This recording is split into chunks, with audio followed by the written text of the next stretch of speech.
جب بھی اللہ کی زمین پہ کسی انسان نے تکبر کیا، ظلم کیا، تو اللہ نے اسے نشان عبرت بنا دیا۔ حضرت موسیٰ علیہ السلام کے زمانے میں قوم قبط عمالق سے جو مصر کا بادشاہ بنا، جس کا نام ولید بن مذہب بن ریام تھا، جس کو پوری دنیا فرعون کے نام سے یاد کرتی ہے، وہ انسانوں پہ ظلم کرتا تھا اور جو لوگ غریب تھے ان کا حق کھاتا تھا، ان سے سخت مزدوریاں اور کم اجرت دیتا تھا، اور جو انسان اس کا غلام نہیں بنتا تھا اس کو قتل کر دیتا تھا۔ تبھی اللہ نے اپنے نبی موسیٰ علیہ السلام کو حکم دیا کہ اے موسیٰ، فرعون تک میرا پیغام پہنچاؤ کہ وہ انسانوں پہ ظلم نہ کرے، ورنہ اللہ کا عذاب ان کو لے ڈوبے گا۔ جب اللہ کے نبی نے اللہ کا پیغام فرعون کو دیا تو وہ مذاق اڑانے لگا اور کہنے لگا، یہاں کا خدا میں ہوں اور میں کسی کے حکم کو نہیں مانتا۔ تو بس اللہ اپنی نشانیاں حضرت موسیٰ علیہ السلام کے توسل سے دکھاتا رہا، اور پورا مصر حضرت موسیٰ علیہ السلام کے معجزات کو دیکھ کے حیران ہوتا گیا۔ کچھ ایمان لے آئے اور کچھ فرعون سے سوالات کرنے لگے۔ بالآخر فرعون موسیٰ علیہ السلام کے معجزات کو دیکھ کے اس بات کو پہچانا کہ آج میں موسیٰ اور اس کی قوم بنی اسرائیل کو قتل کر دوں گا۔ اللہ نے اپنے نبی موسیٰ علیہ السلام تک پیغام پہنچایا کہ اے موسیٰ، رات میں اپنی قوم کو لے کے اس شہر سے نکل جاؤ۔ تو یوں حضرت موسیٰ علیہ السلام اپنی قوم بنی اسرائیل کو لے کے وہاں سے جانے لگے۔ اس بات کا علم جو فرعون کو ہوا تو وہ غضبناک ہو کے کہنے لگا، کچھ بھی ہو جائے موسیٰ اور ان کے ساتھیوں کو میں قتل کر کے ہی چھوڑوں گا۔ وہ اپنے جاہ جلال کے ساتھ بنی اسرائیل کو ڈھونڈنے لگا۔ بس آگے آگے اللہ کا نبی موسیٰ اپنی قوم کے ساتھ اور پیچھے پیچھے فرعون کا لشکر ان کو مارنے کے لیے آتا رہا۔ بالآخر بنی اسرائیل دریا تک پہنچے اور فرعون کا لشکر پیچھا کرتے کرتے ان کو دیکھنے لگا۔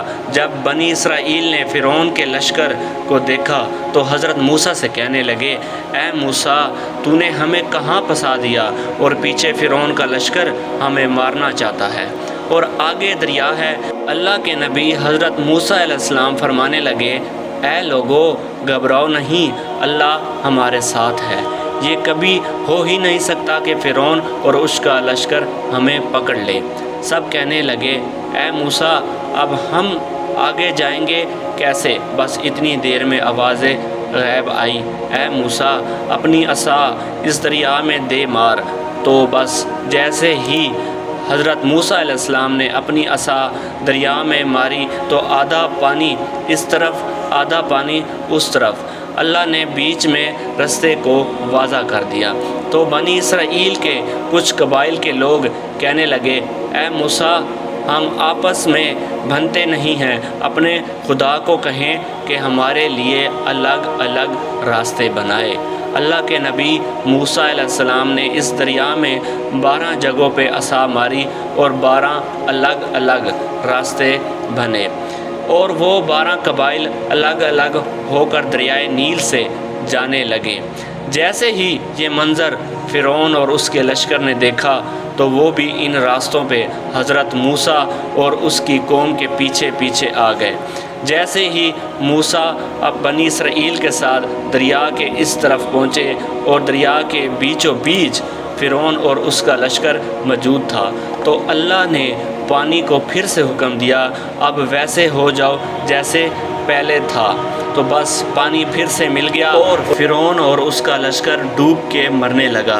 یہ پورا منظر حضرت موسیٰ اور اس کی قوم دیکھ رہے تھے، اللہ کا شکر ادا کر رہے تھے، اور اتنی دیر میں فرعون چیخ کے کہنے لگا، میں بھی موسیٰ اور ہارون کے اللہ کو تسلیم کرتا ہوں، میں بھی ایمان لاتا ہوں کہ موسیٰ کا اللہ بڑی قدرت والا ہے۔ اتنی دیر میں آواز غیب آتی ہے، کیا فرعون ابھی مان جاتا ہے جب تو دوزخ کی دلیل تک پہنچا ہے؟ فرعون، ہم تیرے تکبر اور تیری لاش کو آنے والے لوگوں کے لیے نشان عبرت بنائیں گے، تاکہ ہر انسان یہ جان لے کہ زمین پہ انسان کا تکبر راس نہیں آتا۔